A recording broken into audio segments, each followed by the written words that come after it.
Sunday, September 29, 2024.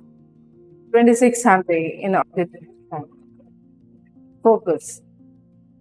Let the words of my mouth and the meditation of my heart be acceptable in your sight.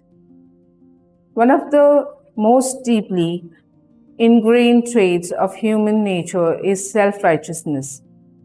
It cuts across age barriers and cultures. Admitting one's faults takes courage and humility. Right thinking and actions can come only when we submit our thoughts to God so that He controls them and they remain pure and righteous. God's children live not to please themselves or others, but to please Him. The 70 elders chosen by Moses were supposed to help him in his task of ruling Israel. They probably thought they were more spiritual than the rest, so they were miffed that two people who had apparently disobeyed Moses' call were also blessed with the Holy Spirit. However, Moses was a genuine leader.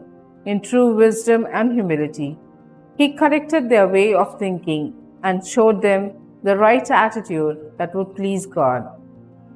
We need to be cautious, especially if we consider ourselves spiritual, daily mass goers or prayer group regulars.